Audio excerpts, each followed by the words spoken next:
Okay, I hope this is visible.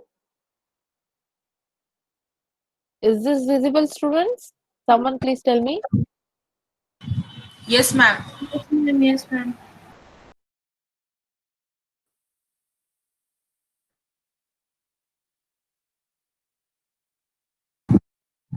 Visible?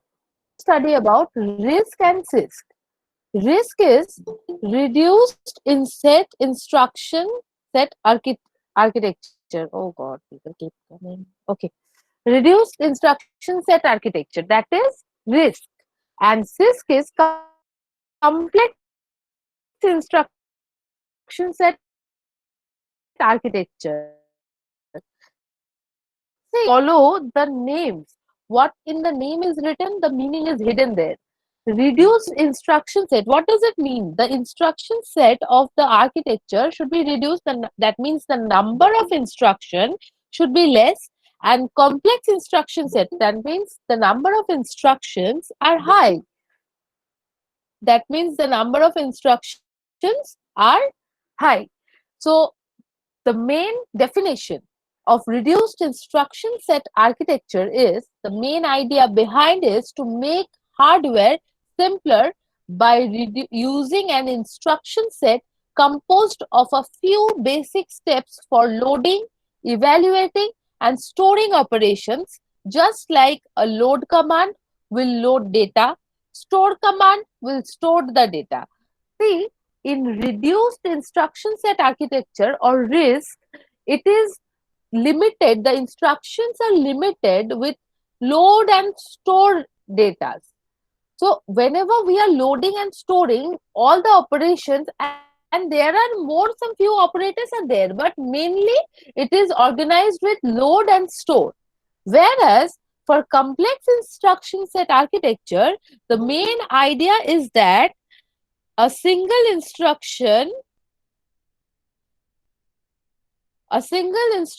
will do all loading, evaluating, and storing operations. Just like if we want to do addition, there is a command add. If we put add, then it will automatically load, store, and evaluate the addition of two integers or whatever we want. But in case of RISC, if we say add, it cannot do anything because there is no existence of that. It will take help of load and store. That then only the addition will perform, and the data will be loaded and stored in a specific memory location where we need it. Okay. Now, next slide. There are some characteristics of RISC. What are they? Simpler instruction. Obviously, the set is reduced, then simpler instructions become simpler. Less instruction we have to memorize to do working with this computer. Simple instruction, hence simple instruction decoding. If the number of instructions are less, then isn't it obvious that the decoding the opcode will be easy? Number two, instruction come under size of one word. Generally, in RISC architecture, it is one word instruction. These are some characteristics you have to memorize it. Okay, just read with me, study with me. It will be memorized. Okay, it's nothing like a rocket science. Okay, just be with me, listen carefully. Instruction takes single clock cycle to get executed. Obviously, the number of instructions are very low and the instructions are reduced and simple. That's why it takes only one clock cycle. What is a clock cycle? Like when we do any work in our real life, we consider it like time with second, minutes, and hours. In computer architecture, it is considered as clock cycle. It's one clock. It takes one clock cycle to execute RISC instructions. And the addressing modes are also simple. If the number of instructions are less, what are addressing modes? Where did it come from? Where did it come from? Because of instructions. If the instructions are less, the simple addressing modes are there. More number of general purpose register. Obviously, when we are loading and storing data, we need more number of registers. Otherwise, how can we load and store data each time? Suppose we are working on more than one or two elements, and we have to store and load it in simultaneous registers. If there are no sufficient registers, number of registers, then how can we store it? That's why more number of general purpose register to store and load data. And pipelining can be achieved with this. And now what is pipelining? I'll get back to you in next class. Okay, but pipelining is a technique to achieve parallelism and simultaneous execution of instructions. Just remind it, pipelining is a technique for simultaneous execution of instruction and parallelism achievement. So it can be achieved with RISC architecture. And the data types are simpler. Obviously, less data types are there. Why less data types? Number of instructions. So RISC architecture was introduced because it was simple. It didn't take any time to decode the instruction. That's why this architecture was introduced. But in some cases, we need more instructions. Who is going to write for every instruction load and store, load and store? It's a bit hazy, right? So we need to find out a new architecture, which is our CISC. Now, CISC is complex instruction, hence complex instruction decoding. Obviously, the number of instructions are more and the instruction are complex. For addition, it is a totally different opcode. For loading, it's a different opcode. For storing, it's a different opcode. For movement of data, move, it's a different opcode. Obviously, for every opcode, we need to decode it, right? We need to decode to get the opcode for the particular instruction. That's why complex instruction decoding. Instructions are larger than one word size. Previously, for it was one word size instruction, and for CISC, it's larger than one word size instruction. These are some characteristics you need to memorize it. Just be with me. Instruction may take more than one clock cycle to get executed because one single add instruction is itself loading and storing and adding. Three work is done by single instruction. Isn't it obvious? It will take more time to be executed. Whereas for RISC, it was only just load and store. Load was loading, store was storing, and for add it was something else.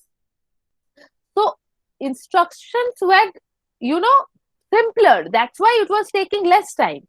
And for CISC, it is taking more time to be executed because one single instruction is doing more than one work. Okay. Now, less number of general purpose register as operation. If anyone is there,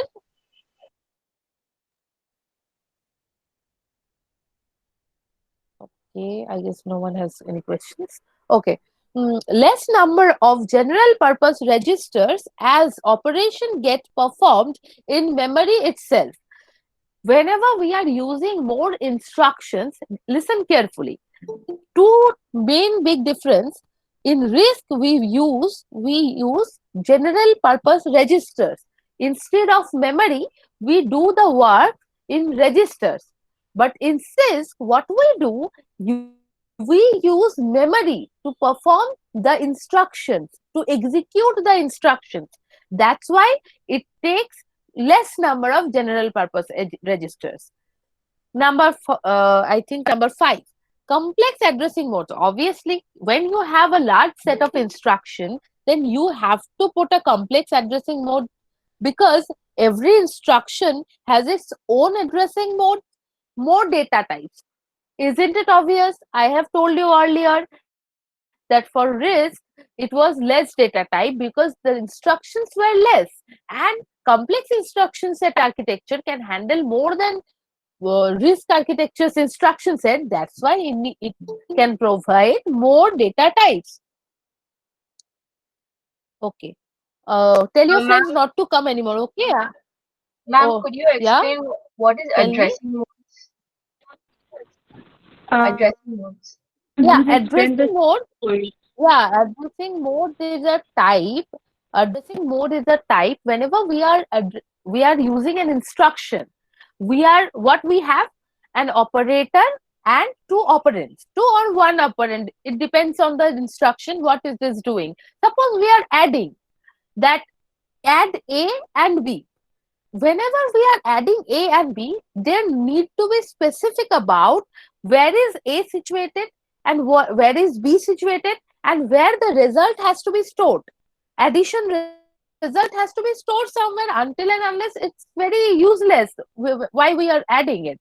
So these particular things, minute things has to be specified in the instruction itself. Here it comes into picture the addressing modes, the address of the operands and the result where the operands are stored and the address of the result where will be stored. The addressing modes specify this. Oh, you don't have any idea about addressing modes? Haven't the teachers earlier you have told you about addressing modes? Then I'll teach you someday. Okay, you don't have to worry about it. It's a big concept. The basic idea behind is the addressing of the operands and the result after the operands work on the operator where it should be stored. Or if I told you add A with whom, I don't know, but in the add we have to specify that if we are telling add A, it is somewhere written in the memory that there is a register called accumulator. These are concept of microprocessor. I'm just telling you for making it easier to you. There is a register called accumulator. Whenever we are telling add A, then the data of A will be added with the data of accumulator. Accumulator is all time register. Okay. So these are the addressing modes which help us to get the operand's address and where to store the result. We know it with the help of addressing modes. So this is how. Now it's clear, Anushka. Ma'am, so is it like Is it clear a instruction? little bit? Is it like instructions? Not like instructions. It's like address. It's not instruction. It's hidden in the instructions. Okay, Instruction, it's a different thing. It's hidden in the instruction that addressing where to address the operand. okay. Where would I find the operands? If I am telling you go and do an assignment, where to find the assignment? You need to get the address, right? Where to find the assignment? I don't know the address. If I don't tell you the about where the assignments are stored, then where did you find the assignment? That is the purpose of addressing mode. It will tell the CPU that the operands are stored in such and such address, and then your result should be stored such address. So it So is this what to is do the with the main purpose of. instructions. What Yeah, to do? it is hidden in the instruction. Okay, okay. It is hidden in the instruction. For every Ma'am, instruction, there is a specific addressing mode. ma'am. Ma'am, Yeah, tell me. Yeah, ma'am. Yeah, Then ma'am, we race tell me, tell consists me. and are the types second of. point, and that second point that instructions are larger than one word size. One word means, see, everything, one word means a size. How should I explain? Yeah. Suppose whenever we are measuring a distance, we are using kilometer. Similarly, for computer, the instructions are measured in words. Okay, so every instruction, it is very easy to execute, which is one word size. One word is a measuring technique. One word, two word, four word. Word is a measuring technique. But I mean the unit. Like kilometer is measured by distance is measured by kilometer meter. Like that only word is measured. Word measures the size of the instruction, length of the instruction. Okay, what you were telling me? Yes, ma'am. So This risk and consists Shubhro, I guess. yes, ma'am. Yeah. Risk and CISC are types of microprocessor, or they're just the instruction sets. instruction sets. They are architectures, instruction set architectures. These are not microprocessor. Microprocessors are 8085, 8086, 8087, 8088. These are microprocessor which uses this instruction set architectures depending So, ma'am, upon their basically requirement. This can okay, so be, ma'am, yeah, all tell me. the instructions that are provided into that microprocessor are in operated with using this architectures, like something like that. Yeah, right. Exactly. Every processor, every not necessarily microprocessor, every processor, just forget about microprocessor right now. Just assume it is a processor. It needs to have an instruction set. Otherwise, how it will process any instruction? The instruction set, these two types of instruction sets are there. RISC and CISC. Every processor use the instruction set as per their convenience and requirement. Okay, is it clear now, Shubhro? Yes, ma'am. Okay, thank you. So let's proceed to the next slide. Okay, where were you? Okay, characteristics of CISC. Okay, fine.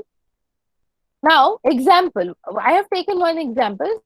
Suppose I just given the example. See, what we have to do is add two 8-bit numbers.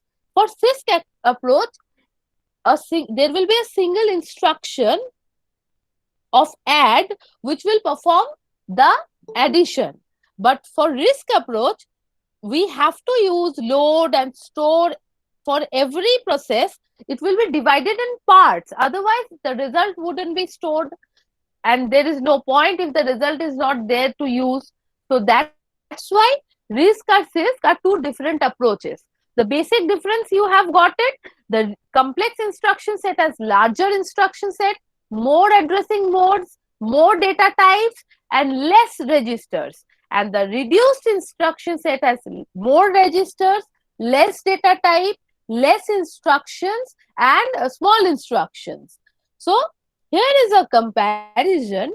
You can just learn it. You can just write it just in full sentence. I have just given the points in short. You will write it in full sentence if the question comes. And it is a very important question, that comparison of RISC and CISC. So the ideas where what I have, the characteristics I have discussed, that is only written here. Okay. So I am moving forward to our next slide. There's nothing new here. Okay, guys, just read it once in home. If you don't understand anything, please feel free to ask me in WhatsApp. I won't mind that. Okay. Now, data transfer. We have come to data transfer. Now, what data transfer does it? Why data transfer is needed? Any kind of instruction, when we are executing, there need to be some data transfer. Otherwise, how can we execute an instruction? So there are two modes of data transfer. One is synchronous and other one is asynchronous. Now, we don't need to worry about synchronous data transfer. Synchronous is like heartbeat. Like our heartbeat synchronously transfers data. Yeah, I am alive. The lap-doop sound synchronously transfers data. Yes, I am alive. Yes, I am alive. It doesn't have a purpose. Of course, it has a purpose. I mean to say, it doesn't have a specific time to data transfer. It is synchronously transmitting the bit. Either if you want it or don't want it. If you don't want it, you're gonna die, obviously. But whenever I am alive, like now, the heart is transmitting the data synchronously. Similarly, there are some signals in computer. Whenever the computer is on, the processor is working, there are some signals which are synchronously transmitting that we don't have to worry about. We have to worry about asynchronous data transfer, which is only when done when we fetch an instruction, when we execute an instruction. So whenever this asynchronous data transfer happens, what problems we face? Problems are, we don't know when to send the data. If suppose we know when to send the data, how can we be sure that our sent data has been reached to to its destination successfully, we need somehow, if I'm telling, like you guys have muted your audios. Okay, if I'm telling, the first name I'm saying Rick Sarkar. Rick, can you listen me? If Rick doesn't reply me, how can I knew that Rick is listening to me? If he replies, then only I can knew, right? So asynchronous data transfer, these are the problems. So that's why the scientists invented two mechanisms. The following mechanisms are strobe and handshaking. We'll move forward to strobe. First, strobe, what it does is, see, I have written in simple sentences so that you can understand it whenever you read it. Just, I'm reading it, you just be with me. When source initiates, there are two types of initiation. When I am asking Rick, can you listen to me? He replies me, yeah, ma'am, I can listen to you. If I don't reply, then how can we be sure that I have listened to his answer? So I have to be active that, yeah, Rick, okay, thank you, whatever. So the point is, what I'm telling is, there should be a source and the destination, and there should be two different mechanisms for both source and destination to send the data.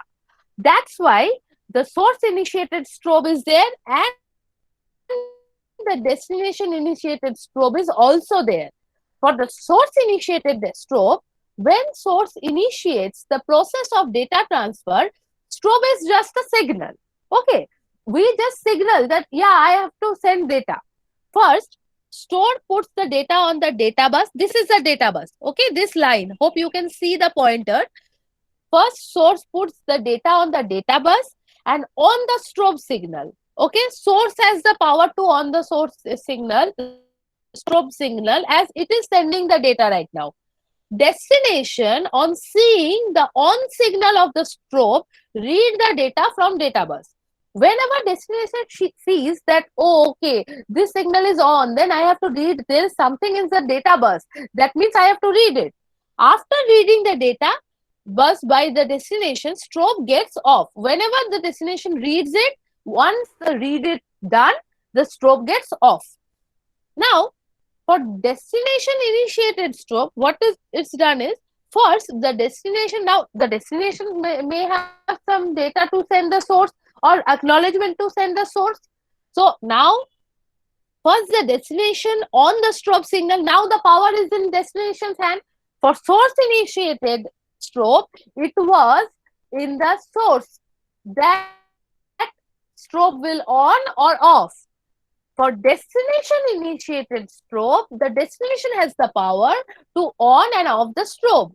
Now, for the destination initiated strobe, it ons the strobe signal to ensure the source to put the fresh data on the data bus. Suppose if Rick is not here, Rick has gone somewhere. I don't know if he is here or not. I cannot hear him. Still, I'm telling you, if he is not here, if I am telling you, Rick, can you listen to me? If his mic is on, he can listen to me. Still, he cannot listen because he is not there. He is not ready to listen to me. So the destination has to be ready to take the data. Otherwise, how can it take the data? That's why the destination has to signal the source to send the data. Otherwise, the source cannot know that when to put the data on the data bus. Source seeing on the signal puts the fresh data on the data bus. When the source see, okay, the destination is ready to take my data, then the source will put the data on the data bus. This is the data bus. Destination reads the data and strobe gets off. So these are two strobe mechanisms. Now, there are some problems with this. What are the problems? See, in source initiated strobe, it is assumed that the destination has read the data from the data bus and there is no surety. Of course, in source initiated source, just recapitulate what we were doing. First, source was owning the, just making on the strobe signal, putting the data in the data bus, and the destination was reading the data, and source assumes that destination has read the data. That's why it was turning off the strobe signal. And similarly for destination also, it is assuming that the data has been read and strobe signal gets off. So that's why, see, in source initiated strobe, it is assumed that the destination has read the data from the data bus, and but there is no surety. Still, the strobe gets off.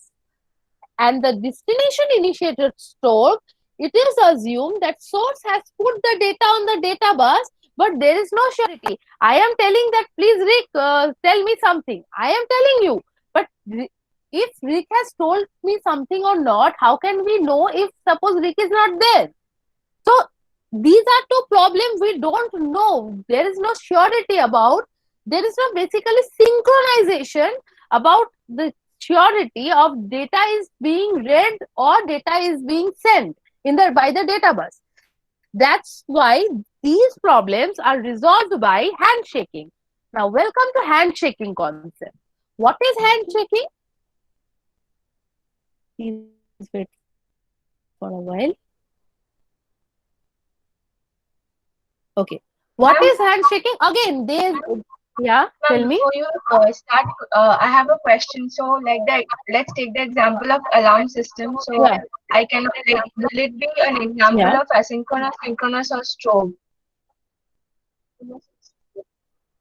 Alarm example, I mean, you are putting an alarm in the clock. Oh, like fire alarm. Okay, fire alarm. Fire alarm is not like that. Fire alarm is something is happening and the alarm is already set. It's kind of synchronous. Yeah. Whenever fire exists, the alarm will occur automatically. It's nothing asynchronous. Asynchronous is whenever we need to send it. I mean, whenever, like a call. Whenever I am calling you, suppose I have some question to ask you. I am calling you. That is the asynchronous data transfer. I am calling you. If you don't receive the call, then the signal will be failed. And if you receive the call, I can tell you whatever I want. If you acknowledge that, okay, ma'am, I have listened it. If you receive the call, but if you're not listening to me, there's not no point of telling anything. So that is also a failure. Okay. Now you understand. Yes, ma'am. Okay. Okay. Now welcome to handshaking concept. What is handshaking? There are also two parts of handshaking. Always remember, for any kind of data transfer, source and destination, two parts are there, and everybody has to reply, has to be engaged with the data transfer. In source initiated handshaking, when source initiates the data transfer process, it consists of signals. Two signals are there. Previously, it was one signal with strobe. It is now two signals. One is data valid and one is data accepted. If on, the signal tells the data on the data bus is valid. In previous example for strobe, the problem, what was the problem? The data in the destination initiated store, the source has put the data on the data bus, but there is no surety. Here, if the source has put the data in the data bus, the data valid will be on. Then only the destination will read it.